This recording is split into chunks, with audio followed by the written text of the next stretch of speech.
Bonjour et bienvenue dans cette partie où nous allons nous répondre à la question suivante. Le magnétisme peut-il remplacer un traitement médical? Efficace pour soulager de nombreux troubles, le magnétisme est parfois vu comme un bon moyen pour remplacer la médecine allopathique. Mais le magnétisme peut-il se substituer à un traitement médical classique? C'est ce que nous allons voir tout de suite. Le magnétisme, un bon complément aux soins traditionnels. En quoi consiste le magnétisme? Eh bien, il est utilisé pour rééquilibrer les flux ou le flux énergétique circulant dans l'ensemble du corps humain. Le magnétisme n'est pas une méthode miracle pour faire disparaître les pathologies graves en un clin d'œil, mais quelquefois, certaines guérisons sont vraiment miraculeuses. Un magnétiseur dispose de tout un éventail de techniques qui permettent de lever les blocages s'opposant à une bonne circulation de l'énergie magnétique, afin de régler les symptômes qu'ils ont suscités. Pour autant, un praticien sérieux ne doit pas prétendre pouvoir tout guérir, à plus forte raison s'il est sollicité par une personne souffrant de troubles sévères. Le magnétisme s'avère très intéressant pour prévenir les maux avant qu'ils n'apparaissent, en favorisant le bon fonctionnement du système énergétique. Il est aussi utile pour réduire certaines gênes physiques ou psychiques avant qu'elles ne s'aggravent. Il ne peut en aucun cas se substituer à un traitement déjà en place, ni être considéré comme suffisant si les troubles persistent après plusieurs séances avec un magnétiseur. Alors, sur mon site internet, et ça sera peut-être le cas sur le vôtre, il faudra vraiment préciser que vous n'êtes en aucun cas un médecin et que vous ne pouvez pas vous substituer à la médecine allopathique.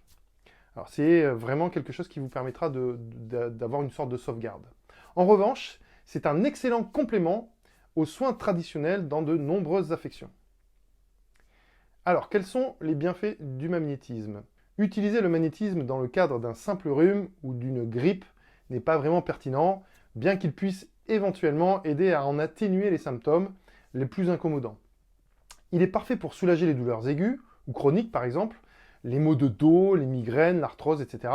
Et il peut également contribuer à apaiser les douleurs et les inflammations ressenties dans certaines affections somatiques aggravées par le stress ou l'anxiété telles que l'eczéma, le psoriasis, le zona, que vous allez guérir avec beaucoup d'efficacité. Le magnétiseur peut aussi accompagner les personnes souffrant de dépression ou de troubles du sommeil, sans toutefois, bien entendu, remplacer une prise en charge psychologique si elle est déjà là, et si elle s'avère nécessaire. Enfin, le magnétisme est efficace aussi bien chez l'homme qu'avec les animaux. Chez ces derniers, il peut faciliter l'identification des gènes, douleurs et symptômes passés inaperçus à l'examen vétérinaire. Effectivement, nos compagnons ne pouvant pas s'exprimer comme nous, aussi clairement que nous, donc c'est normal que l'on puisse avoir aussi la référence avec nos ressentis.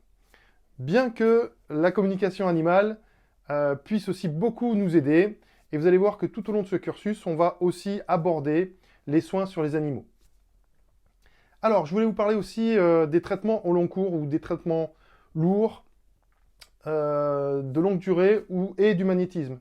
En fait, les affections de longue durée ainsi que certaines maladies graves sont généralement traitées par des médicaments qui doivent être pris en continu sur une période importante. Que ce soit des maladies comme le cancer ou alors des maladies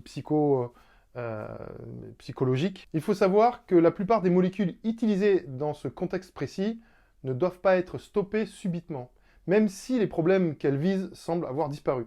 Ce type de traitement médicamenteux n'empêche en rien d'avoir recours au service d'un magnétiseur, et généralement c'est très complémentaire.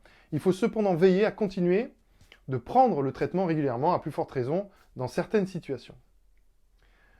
Quel que soit le trouble pour lequel une personne suit un traitement au long cours ou de longue durée, l'arrêt doit être décidé en collaboration avec le médecin, donc il faut toujours travailler en collaboration avec le médecin. Si la personne vient vous voir et qu'elle vous pose la question de savoir si elle doit arrêter son traitement, il faut absolument dire, essayez de consulter votre médecin pour que lui puisse faire le nécessaire. Donc, vous ne devez pas, de votre côté, donner des conseils sur l'arrêt d'un médicament. Effectivement, la responsabilité du magnétiseur envers la personne qui prend en charge est plus grande si à un moment donné, il y a faute sur une demande d'arrêt que vous auriez pu, qu'un magnétiseur aurait pu conseiller. Aujourd'hui encore, le magnétisme est parfois taxé de charlatanisme, donc c'est pour ça qu'il faut se méfier. Et cette mauvaise réputation est en partie due au manque d'informations dont bénéficie le grand public à propos de ce métier, pourtant magnifique. Mais elle est également le résultat de nombreuses arnaques s'appuyant sur des prétendus pouvoirs miraculeux de personnes affirmant pouvoir tout guérir, alors qu'elles ne font que soutirer de l'argent à leurs clients sans leur offrir de résultats. Dans cette école, vous aurez bien entendu des résultats d'efficacité et d'efficience par rapport aux soins que vous pourrez faire à vos clients. Aujourd'hui, il est établi que le magnétisme se révèle d'une grande aide pour soulager de multiples troubles. Cependant, un magnétiseur sérieux et compétent doit adopter une éthique, un positionnement responsable vis-à-vis des malades qui les consultent. Le praticien ne doit en aucun cas interférer avec un traitement médical si celui-ci s'avère nécessaire. S'il respecte bien entendu le choix des patients qu'il reçoit, il doit aussi les orienter systématiquement vers leur médecin chaque fois que leur demande révèle d'une prise en charge strictement médicale. C'est par exemple le cas s'ils envisagent l'arrêt d'un traitement. Voilà, donc pour faire court, le magnétisme ne peut pas remplacer un traitement médical, mais peut aider à en améliorer l'efficacité. Un bon magnétiseur est pleinement conscient de ce fait et n'encouragera jamais un patient à cesser toute prise en charge médicale classique s'il en a besoin. Voilà, merci de m'avoir écouté, direction le module suivant.